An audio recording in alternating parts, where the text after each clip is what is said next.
Bangladesh ওএসকে garments and textiles শ্রমিক ফেডারেশনের উদ্যোগে এবং বায়েজিদ থানার ব্যবস্থাপনায় এক বর্ণাঢ্য ইফতার মাহফিল অনুষ্ঠিত হয়েছে।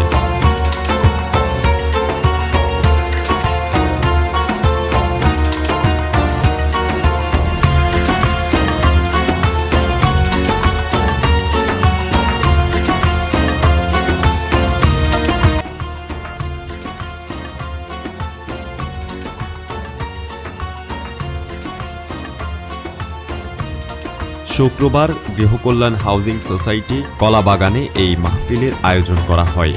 এতে বিভিন্ন রাজনৈতিক, সামাজিক ও শ্রমিক সংগঠনের নেতৃবৃন্দ উপস্থিত ছিলেন। অনুষ্ঠানে প্রধান অতিথি হিসেবে উপস্থিত ছিলেন জনাব আজিজুল হক মিন্টু, সদস্য জাতীয়তাবাদী শ্রমিক দল। বিশেষ অতিথি হিসেবে উপস্থিত ছিলেন জনাব জসিমউদ্দিন, পাঁচলাইশ থানা বিএনপি, জনাব মোহাম্মদ আলমগীর, বায়েজিদ থানা বিএনপি, জনাব নুরুজ্জামান, সহ-সভাপতি শ্রমিক দল, বায়েজিদ থানা। ইফতার মাহফিলে সভাপতিত্ব করেন জনাব মোহাম্মদ গিয়াসউদ্দিন, অর্থ সম্পাদক, জাতীয়তাবাদী শ্রমিক দল, বায়েজিদ থানা, চট্টগ্রাম মহানগর। অনুষ্ঠানে আরও উপস্থিত ছিলেন জনাব মোহাম্মদ শরীফুল ইসলাম পাটোয়ারি, সভাপতি শ্রমিক দল, বায়েজিদ থানা, চট্টগ্রাম মহানগর, জনাব মোহাম্মদ আলাউদ্দিন, বায়েজিদ থানা বিএনপি, জনাব মোহাম্মদ শাহাবুদ্দিন, সাংগঠনিক সম্পাদক, শ্রমিক দল, বায়েজিদ থানা।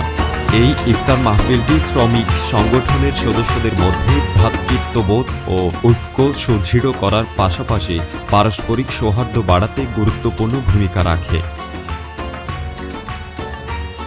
থেকে যে আমরা সমাবেশ আয়োজন করছি, আমাদের শ্রমিক ভাইয়েরা আসসালামু আলাইকুম। আমাদের যে গার্মেন্টস, যে আমাদের গার্মেন্টসের শিল্প, যেভাবে আমাদের শ্রমিকেরা অত্যাচার নির্যাতন হচ্ছে, যেভাবে বেতন পাচ্ছে না, যেভাবে ইচ্ছা মতন যে কোনো মধ্যে বাইট করে দিচ্ছে, ওখানে গার্মেন্টস ফেডারেশনে যারা ইউনিয়ন, ট্রেড ইউনিয়ন নাই, আমরা দল ক্ষমতা আসলে আমরা ট্রেড ইউনিয়ন করব, আমরা শ্রমিকের পাশে দাঁড়াবো, আমাদের শ্রমিকের নিয়ে আমরা কাজ করব। শ্রমিকেরা যেভাবে নির্যাতিত হচ্ছে, শ্রমিকেরা যেভাবে অবহেলিত হচ্ছে, শ্রমিকেরা ঠিক মতন কাজ করতে পারতেছে না, কাজ দুই একদিন অ্যাবসেন্ট করলে শ্রমিককে বাইর করে দিচ্ছে বিনা নোটিশে। আমরা শ্রমিকের পাশে থাকবো, এই নিয়ে আমার সংক্ষিপ্ত বক্তব্য শেষ করলাম। আসসালামু আলাইকুম। সমাবেশ, আসসালামু আলাইকুম। আসলে ইফতারের সময় বক্তব্য তেমন একটা রাখা যায়নি।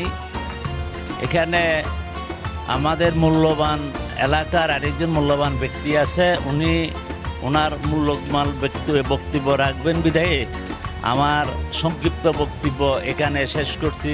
আল্লাহ হাফেজ। বাংলাদেশ জাতীয়বাদী দল বিএনপি জিন্দাবাদ। গার্মেন্টস এবং টেক্সটাইল শ্রমিক ফেডারেশনের আজকের ইফতার মাহফিলের সভাপতি, এখানে উপস্থিত আছেন বাংলাদেশ জাতীয়তাবাদী দল ছানগাঁও থানার অন্যতম জসিম এবং সদ্য নবগঠিত বাংলাদেশ জাতীয়তাবাদী শ্রমিক দল বায়েজিদ থানার সভাপতি শরীফ হোসেন পাটোয়ারি। আর এখানে বিশেষ করে আমার এই দীর্ঘ আন্দোলনের সাথে এখানে ইব্রাহিম আছেন, ইয়াকুব আছেন, যাদেরকে আমরা বিগত আন্দোলনে 5টি বছর সবসময় সাথে পেয়েছিলাম।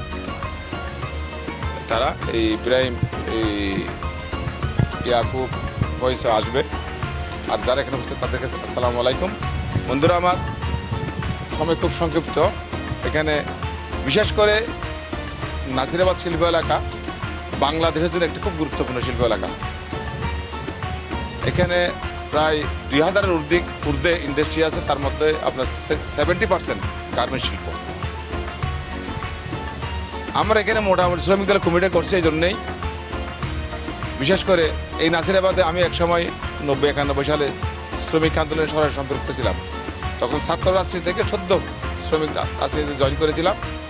এই যে আজকে নাসিরাবাদের কন্ট্রাক্টর প্রথা বিভিন্ন ইন্ডাস্ট্রিতে, এটার বিরুদ্ধে আমি আন্দোলন করেছিলাম। মোটামুটি একটা সফলতার দ্বার প্রান্তে গেছিলাম, কিন্তু এটা দুর্ভাগ্য বলবো অসৌভাগ্য বলবো জানি না, পারিবারিক কারণে আমাকে দীর্ঘদিন বিদেশ চলে যেতে হয়েছিল। এই আসছে, বিদেশ থেকে আসছি প্রায় এখন 3.5 বছর। ওইখানেও রাজনীতি করেছি, কিন্তু এখানে রাজনীতির সাথে কোনো সম্পৃক্ত হতে পারিনি।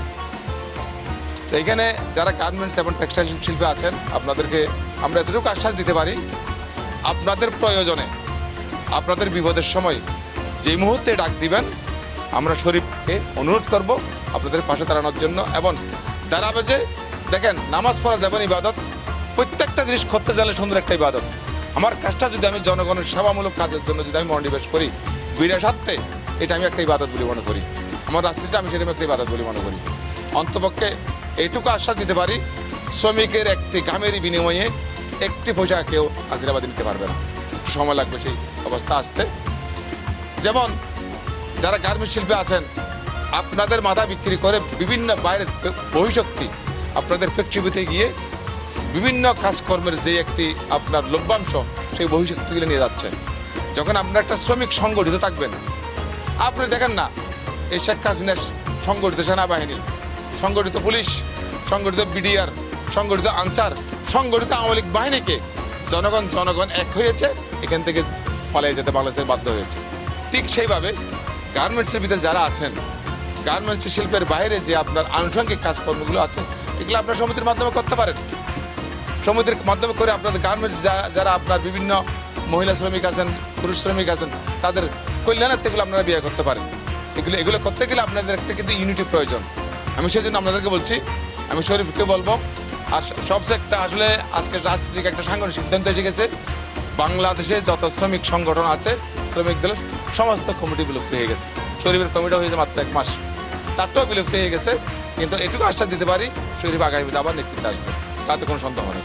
অতিথিরা তাদের বক্তব্যে শ্রমিকদের ন্যায্য অধিকার, সংগঠনের শক্তিশালী ভূমিকা ও শ্রমিক কল্যাণের ভবিষ্যৎ পরিকল্পনার উপর গুরুত্বারোপ করেন। আমাদের যতগুলো মুরব্বী দুনিয়া থেকে বিদায় নিয়েছেন, আল্লাহ প্রত্যেকের কবরে হাদিয়াখানা পৌঁছায় দেন।